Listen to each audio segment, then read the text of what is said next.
Performance anxiety কীভাবে কমাবো, erectile dysfunction কীভাবে কমাবো সেই বিষয়ে বলেছি একটু কিছুদিন আগেরই একটি ভিডিওতে। কিন্তু দ্রুত বীর্যপাত, খুব দ্রুত বীর্যপাত হয়ে যাচ্ছে, সেই বিষয়ে তো কিছু বললাম না। সেটা না বললে কীভাবে কোর্স কমপ্লিট হয়, তাই না? সেই বিষয়ে নিশ্চয়ই আপনারা আমার কাছ থেকে জানার জন্য বসে আছেন। সেই সম্পর্কে আজকে খুবই খুবই খুবই ইম্পর্টেন্ট জিনিস বলবো। এবং আজকে আমি যা জানি, আমার অভিজ্ঞতা এবং আমার জ্ঞান, আমার পড়াশোনা, বিভিন্ন আন্তর্জাতিক এবং জাতীয় বিভিন্ন বিষয়ে কর্মশালা, ওয়ার্কশপ থেকে আমি যা শিখেছি তার পুরোটাই আমি দিয়ে দেওয়ার চেষ্টা করব আপনাদের জন্য। কিভাবে দ্রুত বীর্যপাত ঠেকাবেন, ওষুধ ছাড়া অবশ্যই, কারণ ওষুধের বিষয়টা তো আসলে এইভাবে ওপেনলি বলা যায় না, এবং ওষুধে অনেক সাইড এফেক্ট অনেকের হতে পারে। অনেক ওষুধ এক একজনের জন্য এক এক ওষুধ, সেটা আসলে এইভাবে কেউ আপনাকে বলবে না, এটা আসলে বলার বিষয় না আসলে। হ্যাঁ, তো সেটা নিয়ে আপনি নিশ্চয়ই দোষারোপ করবেন না আমাকে। ওষুধ ছাড়া যে পদ্ধতিগুলো আছে সেগুলো আমরা বলছি। ফার্স্ট অফ অল, আপনার যদি দ্রুত বীর্যপাত হয়ে যায়, আপনার কিন্তু সমস্যা নাই কেন? কারণ আমি এর আগে সেক্সের বিভিন্ন ধাপের কথা বলেছি, নর্মাল সেক্সুয়াল সাইকেল সম্পর্কে বলেছি। সেখানে বলেছি একজন পুরুষ ভীষণ যৌন তৃপ্তি লাভ করে কখন? বীর্যপাত হয়ে গেলেই তার যৌন তৃপ্তি চলে আসলো। কিন্তু আমার তৃপ্তি হইল, কিন্তু আমার পার্টনার তো খুশি হইল না, তার তো তৃপ্তি হইল না, মাথায় তো এই টেনশনটাই ঘুরতে থাকে। এই জন্যই তো আপনার চিন্তা, এই জন্যই তো আপনারা আমাদের কাছে আসেন। এখন কথা হলো যে এই যে দ্রুত বীর্যপাত, তাহলে এইটা প্রথম কথা যে দ্রুত বীর্যপাত ঠেকাইতে হবে। দ্বিতীয় কথা হচ্ছে যে দ্রুত বীর্যপাত যদি হয়েও যায়, মানে একটু যদি হয়েও যায়, আমাকে পার্টনারকে কীভাবে হ্যাপি করতে হবে সেটা আমাকে জানতে হবে। পার্টনারকে হ্যাপি করার অনেকগুলো পদ্ধতি আছে, দুইটা পদ্ধতি আমরা জানি। পুরুষ একটি উপায়ে তৃপ্ত হয়, সেটি হচ্ছে বীর্যপাতের মাধ্যমে, কিন্তু মহিলারা তৃপ্ত হয় অর্গাজম। নিশ্চয়ই মনে আছে ওই অর্গাজম, ওই ভিডিও দেখে, যে দুই উপায়ে মহিলারা তৃপ্ত হয়। একটা হচ্ছে যে মানে ক্লাইটোরিস নামে একটি অংশ আছে ফিমেল জেনিটালিয়াতে, ওই ক্লাইটোরিসকে পর্যাপ্ত পরিমাণে উত্তেজিত করতে হবে স্পর্শের মাধ্যমে। খুব সংবেদনশীল জায়গা ওইটা, ওখানে যদি আপনি পর্যাপ্ত পরিমাণে উত্তেজনা দিতে পারেন আপনার পার্টনারকে, তখন আপনি দেখবেন যে একটা সময় পরে উনি কিন্তু, অর্থাৎ আপনি পেনিস প্রবেশ না করিয়েও যদি স্পর্শের মাধ্যমে ওই জায়গাকে উত্তেজিত করার মাধ্যমে আপনার পার্টনারকে টোটালি হ্যাপি বা তৃপ্ত করে ফেলতে পারেন, বা তাকে অর্গাজম দিয়ে দিতে পারেন। অর্থাৎ মূল সহবাসের আগে আপনাকে যথেষ্ট সময় ব্যয় করতে হবে এবং একটি অর্গাজম আপনাকে দিয়ে নিতে হবে। সেটা একটু ট্রাই করবেন। এটা যদি করে ফেলতে পারেন, আপনি হাফ ডান, 50% কাজ আপনার হয়ে গেল কিন্তু। সো উনি 50% হ্যাপি হয়ে গেলেন। এরপরে আপনি আপনার পেনিসটাকে প্রবেশ করাবেন। এখন যখন পেনিস প্রবেশ করাবেন, তখন কয়েকটি বিষয় মাথায় রাখতে হবে। ফার্স্ট অফ অল, আপনাকে যেটা করতে হবে, আমরা বলি যে জেন্টেল পুশ, খুব তাড়াহুড়া করা যাবে না। পুশটা করবেন খুব জেন্টলি, আস্তে আস্তে পুশ করবেন। এবং আমরা দ্বিতীয় টেকনিকই এর আগেও বলেছি, স্টার্ট অ্যান্ড স্টপ। আজকে ব্যাখ্যা করে বলে দিব সব। স্টার্ট অ্যান্ড স্টপ টেকনিক, সেটা কি? অ্যান্ড স্টার্ট অ্যান্ড স্টপ, এটাকে অনেকে ভুল বুঝেন বা ভুল শুনেন, বা অনেকে ভুল ব্যাখ্যা নেন, বা অনেকে ভুলভাবে বুঝান। সেটা আমি আজকে বুঝিয়ে দিচ্ছি। আপনার যেই মুহূর্তে বীর্য বের হয়ে যেতে চাইবে, ওই সময় যদি আপনি স্টপ করতে যান, জীবনেও পারবেন না।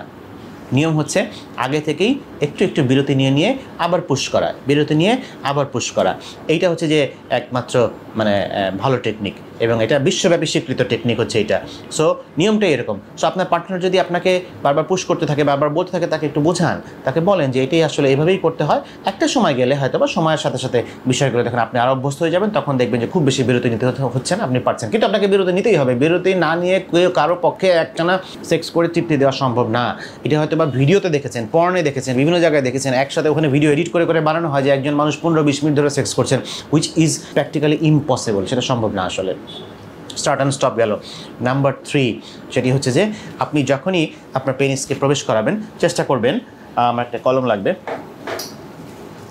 এটা যদি আপনার পেনিস হয়, এটা যদি আপনার পার্টনারের ভ্যাজাইনা হয়, আপনি যদি এখানে পেনিসটা প্রবেশ করান, আমি এর আগেও বলেছি যে ফিমেল জেনিটালিয়ায় বাইরের দিকে 3 ভাগের 1 ভাগ অংশ, এটি হচ্ছে সবচেয়ে বেশি সংবেদনশীল।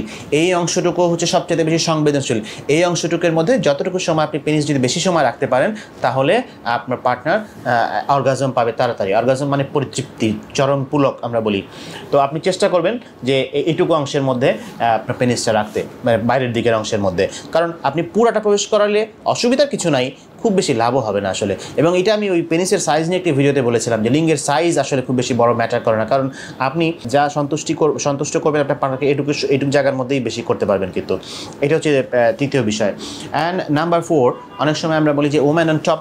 আপনার পার্টনার যদি উপরে থাকে, তাহলে দেখা যায় যে পার্টনারের অর্গাজমটা একটু দ্রুত হয়ে যায়, মানে তৃপ্তিটা দ্রুত হয়ে যায়। সেক্ষেত্রে আপনার উপর থেকে অনেকটাই লোড কমে গেল।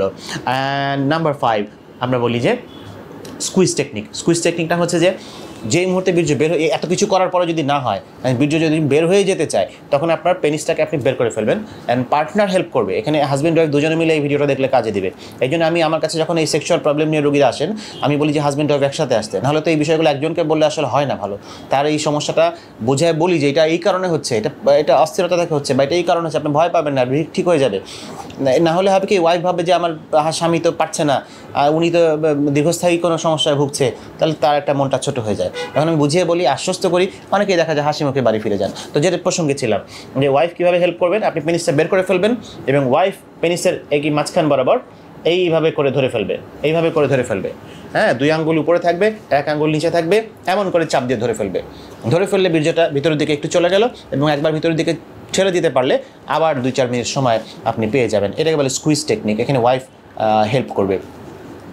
এই কয়েকটা উপায় হচ্ছে বিশ্বব্যাপী স্বীকৃত টেকনিক। প্রি ম্যাচিউর ইজাকুলেশন বা দ্রুত বীর্যপাত, যে সমস্যায় মানুষের জীবন ভীষণ অতিষ্ঠ হয়ে যাচ্ছে, অনেকের জীবনই, অনেকের যৌন জীবন ক্ষতিগ্রস্ত হচ্ছে, দাম্পত্য জীবন ক্ষতিগ্রস্ত হচ্ছে। এই সমস্যা থেকে মুক্তির ওষুধ ছাড়া এই কয়টি উপায় সারা বিশ্বব্যাপী স্বীকৃত, পাঠ্য বইয়ে এবং সব জায়গায় স্বীকৃত আছে। আমি জানি না আপনারা আগে জানতেন কিনা, আমি আজকে সব বলে দিলাম। এইভাবে আপনারা যদি প্র্যাকটিস করতে থাকেন, তাহলে করতে করতে করতে করতে হবে, মনে রাখবেন একদিনে কিন্তু আসলে রাতারাতি চেঞ্জ হয় না, প্র্যাকটিস করতে করতে এগুলো হয়। বিশেষ করে যাদের প্রথম বিয়ে হয়েছে তাদের জন্য এই বিষয় কথাগুলো খুব বেশি জরুরি। যে এগুলো দেখা যায় যে প্রথম হইতেই পারে, 1-2বার দ্রুত বীর্যপাত খুব আনকমন কিছু না, খুবই কমন বিষয়। এটা কিন্তু আপনার মানে হইলেই আপনি যদি হতাশ হয়ে যান, যে আপনার যদি ওই স্মৃতিকে মিলিয়ে ফেলেন, প্রত্যেকবার সেক্স করতে যাওয়ার সময় যদি মনে করেন যে আগের মতো এবারও মনে হয় হবে, এবারও মনে হয় ফেলিওর হব আমি, হ্যাঁ এবারও মনে হয় আর পারবো না, তাহলে কিন্তু আপনার বিপদ আছে। সো ওইটাকে দুর্ঘটনা হিসেবে ধরে নেবেন এবং 1-2বার ঘটাটা অস্বাভাবিক কিছু না, এটা ধরে নিয়ে আপনি যদি এই টেকনিকগুলো ক্রমাগত অ্যাপ্লাই করে যেতে থাকেন, তাহলে দেখবেন একটা সময় পরে ঠিকই আপনি অভ্যস্ত হয়ে গেছেন সেক্সে এবং এই সমস্যাগুলো থেকে কাটিয়ে উঠতে পেরেছেন। এর পাশাপাশি এগুলোর পরেও যখন ইমপ্রুভমেন্ট হয় না, তখন আমরা কিছু ওষুধ দিই। ওষুধ নিয়ে আতঙ্কিত হওয়ার কিছু নাই। কিছু ওষুধ আছে অনেকে খারাপ লাগা সৃষ্টি করে, সেগুলো কিন্তু অবশ্যই মানে এই জন্য ডাক্তারের পরামর্শ ছাড়া, অ্যাটলিস্ট MBBS ডাক্তারের পরামর্শ ছাড়া আপনারা কখনোই বিভিন্ন দোকান থেকে কিনে ওষুধগুলো খাবেন না। কারণ ওষুধের দেওয়ার একটা নিয়ম আছে, প্রথমে কিছুদিন কীভাবে দিতে হয়, পরের কিছুদিন কীভাবে দিতে হয়। হুট করে একটা ওষুধ দিয়ে দিলাম, তাতে শরীরে রিয়াকশন করতে পারে। হ্যাঁ, তো এই হচ্ছে যে বিষয়গুলো। তাহলে আশা করছি আপনাদের বীর্যপাত একটু দীর্ঘায়িত হবে। তো তবে আপনাদের অপেক্ষা দীর্ঘায়িত হবে না, আপনারা খুব শীঘ্রই আরও নতুন ভিডিও পাবেন আমার কাছ থেকে। সেই আশ্বাস আপনাদেরকে দিচ্ছি। ভালো থাকবেন, সবার জন্য অনেক শুভকামনা। ধন্যবাদ।